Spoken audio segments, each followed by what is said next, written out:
Perfect. Perfect. Perfect.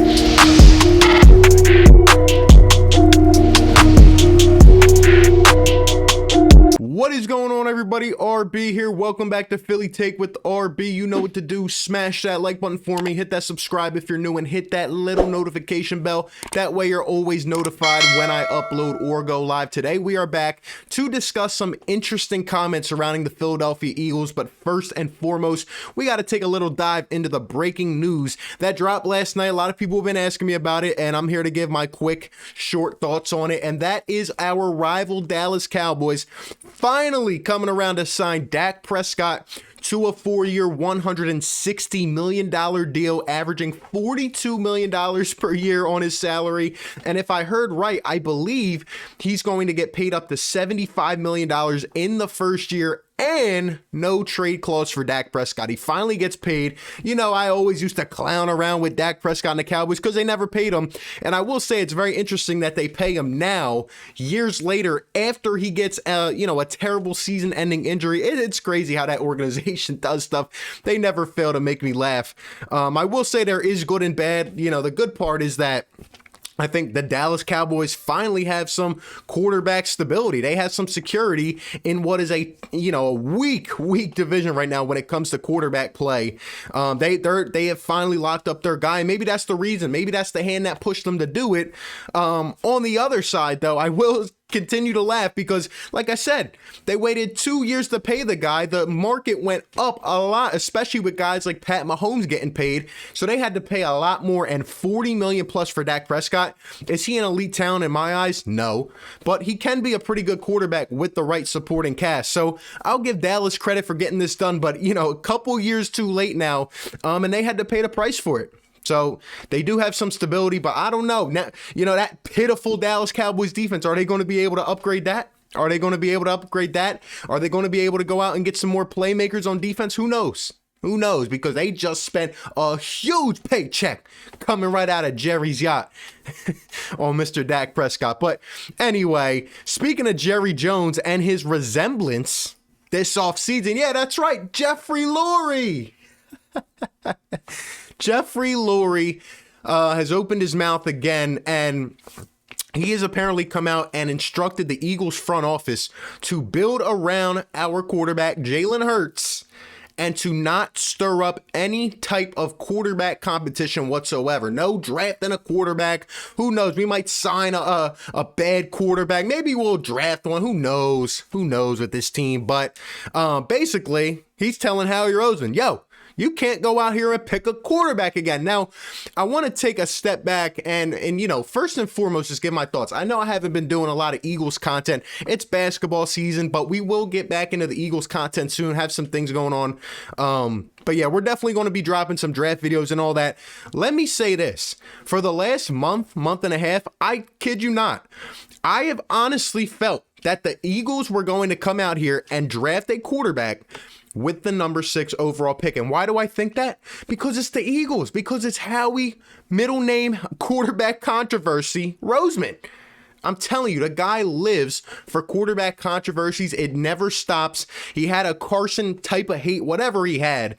It was just ridiculous. And what he did last year was still inexcusable. It was still inexcusable. And, there were reports a couple weeks ago. I never got to really report on it, but there were reports saying that the Eagles didn't have full faith in Jalen Hurts. And I said, that's perfect because it's making Howie Roseman look bad if he wants to go out and pick another quarterback, meaning that the quarterback he picked last year in the second round is not good.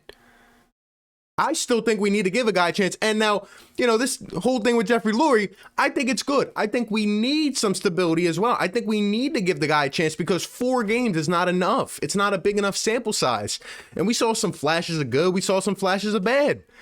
He wasn't put into a good situation. He didn't really have an offseason, a chance to really get that chemistry down. So who knows? The whole situation was bad.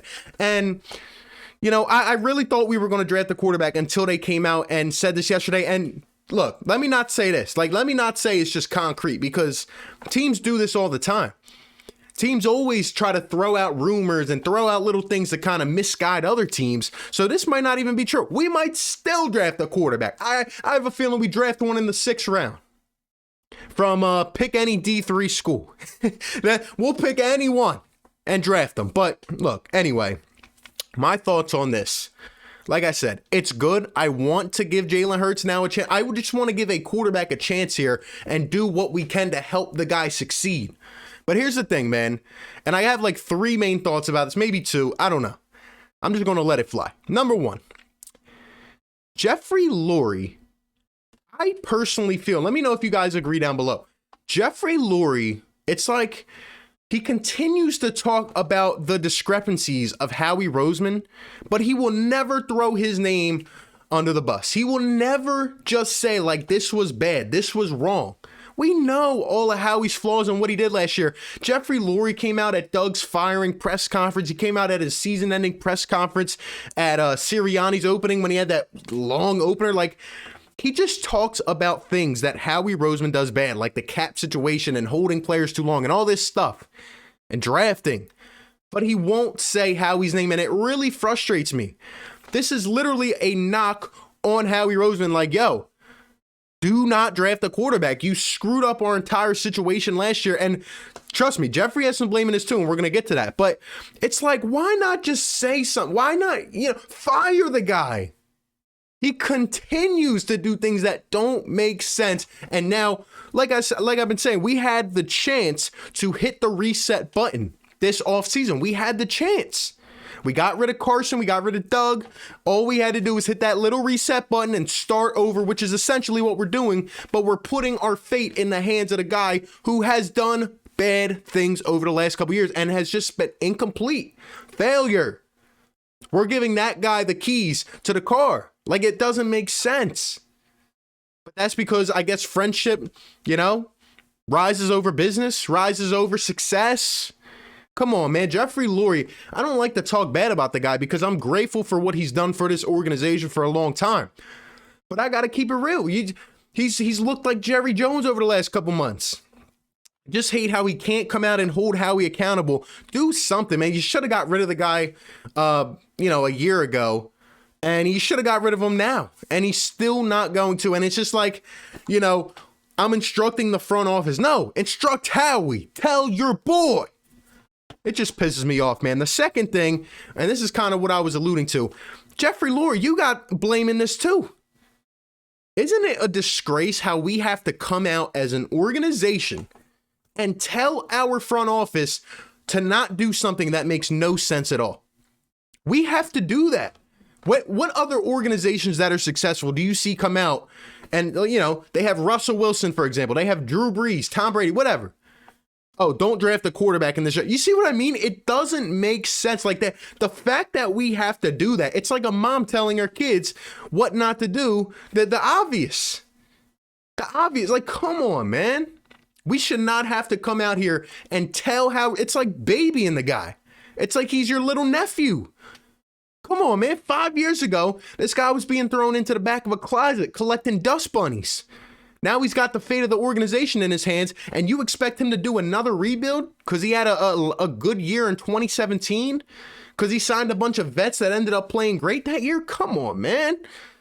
It's just ridiculous that we have to literally come out here and say, don't draft a quarterback. And then my final thought is like, Jeffrey, your blame. You have blame too because you signed off on the pick last year. Don't tell me you didn't. Howie Roseman came out, and that's another thing. He doesn't apologize, but he doesn't hold himself accountable. The only thing he ever said was that he regrets saying the quarterback factory comment, and that's because they straight shot him on that question. Howie's never come out and say, like, this wasn't the right pick. Like, we shouldn't have done this. Like, we got to hold ourselves accountable, man. It's just ridiculous. Just the things that people are able to get away with. And I don't know, man. It's just ridiculous, like, how it looks as an organization. Even Jerry Jones just went out and finally, had some balls and signed his quarterback, which he should have done. Dak should have got a contract, and it took him long enough, but he finally did it. And you can just see kind of the direction and the trend that we're going. And it's just, I don't know, man. Jeffrey Lurie has blame in this too. And as the owner of a football team, I don't like the guy really making decisions, right?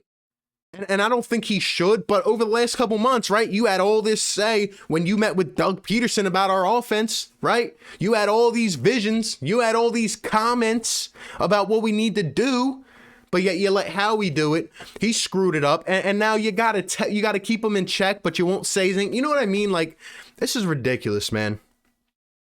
This is ridiculous. It's so annoying. Like, don't you think it's a little bit too late? It's too late to not draft the quarterback. You just had the guy screw up your $130 million man. And again, Carson Wentz had blame for last year. I'm not saying he didn't. He had a lot of blame. He didn't handle things well. But guess what? I don't think he ever really had too much of a chance to succeed with this organization because it felt like they were never fully invested in him. It didn't feel like they were willing to do whatever they needed to help him succeed. And that's the guy that keeps his job. It's ridiculous, man. And I just think going forward, you know, there's a lot we need to improve in this on this football team. There are a lot of holes. We need talent. And in my mind, the only way that we can really start improving this team is to hit in the draft. But guess what?